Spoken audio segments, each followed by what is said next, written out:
today we're going to learn how to draw a hand. And we're going to start with a really simple method that you probably learned way back in grade school. We're going to start with the shape of the hand.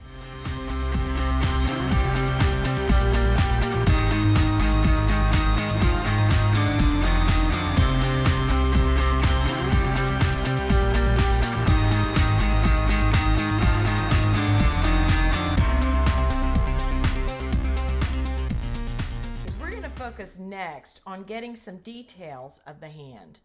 I'm looking at this nail first, and when I look at this nail, I notice that there's a lot more skin that's visible on this side than is visible on that side. So you don't need to draw from memory. You don't need to just draw a finger and say, oh, I know a nail looks like this, so that's the nail. No, you want to look at the object you're drawing. So I'm going to start with this nail, and I see that I can see a little bit of skin on that way. And then I'm looking at the shape of the nail, and I see that the shape of the nail kind of angles upward just a little bit there. And then I'm coming back up, and now I've drawn that nail. Now, as I look at that nail, when I look at the proportion of the space that's from here to here, does it look proportionately the same space there? It should. So I was drawing the nail, but I was also looking at something called negative space. So this area around what I was drawing is very, very important. It's a positive thing to look at the negative space. Just remember that. Okay, now I've drawn the nail. And instead of going and drawing the next nail and then drawing the next nail, I'm just going to focus right now on this one finger. And now what I want to do is I want to get the lines in. I want to look at the lines, these wrinkles across the knuckles of my little finger. I'm also looking at how the lines angle upwards, just like this bottom part, the nail bed, kind of angled upwards like that. So I want to start over here. And I see a little line here, and then I see another wrinkly line here that kind of goes almost all the way over to this other side. Now, once I get to the other side, I see another line that's coming back up from behind, and I want to get that. Now, it might end up that one line just becomes shading, but I want to mark it in because I want to have all my markers right when I'm drawing this hand. So next I see some lines. I come down from this part of the knuckle just a little bit, and I see some shading right there, and I see where more wrinkles start. Now I want to go ahead and I want to draw this bottom knuckle, and I want to move down. Is the space proportionate from here to here? I hope so. So I want to go ahead and draw in these little wrinkles. Once again, I am not drawing from memory. I'm actually drawing from what I'm looking at.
That's your line drawing of your hand.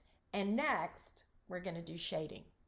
Now, it might help you before you start this project on shading to do a gradient scale if you've never done one before. And I do have one of my videos is about how to make a gradient scale.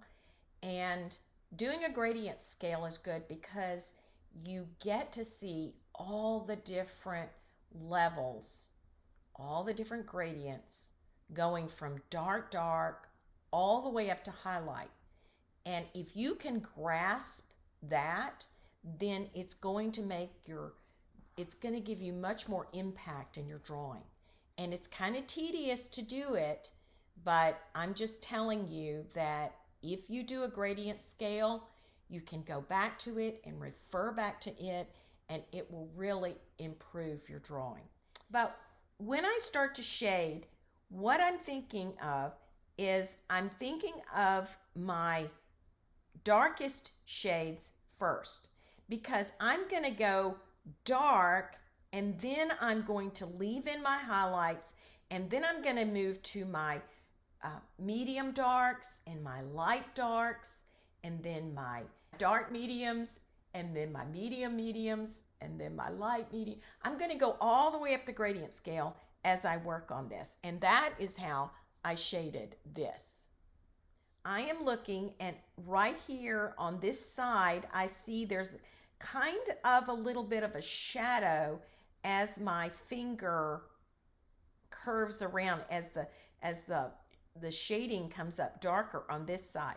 And then I notice that there's also a little darkness on this side. So I'm going to block that in. Now I come up to where the wrinkles are, and there is the dark in there in the wrinkle. Then this area right here would be a medium value. So I'm going to lightly with my pencil, I'm going to put a medium value in here. Got a little dark medium right there. And then on my nail bed, and then as I come around, got a little bit of the nail, that light part of the nail showing, and then right in the middle right here, I've got a highlight. And if I want to put that highlight in, I can even put it in as a shape and then come back to it. When I look at it, I think, well, I might have made this a little bit too dark. So then I can take my eraser and I can lift it a little bit. Now this is called a blending stump, and I love a blending stump because what it does is it takes the shading that you've already done and it blends in the shading so that you don't look at the lines of the shading anymore. You're actually looking at the texture of the finger, more about what it's like. And so my rule of thumb, since we're talking about hands, my rule of thumb is wherever it's darker, you bear down with heavier pressure using your blending stump. Wherever it's darker, wherever it gets lighter, you kind of lighten up the pressure. And once again, I gotta be looking at my hand, because if I'm just doing this from memory, because it is so much fun to start learning how to use a blending stump. I promise, I know it's weird, but it's fun. But anyway, you can get so wrapped up in using this blending stump that you just blend it all to where it looks completely flat. And you lose all of your highlights and all of your medium values and your lighter values because you just blended way too much.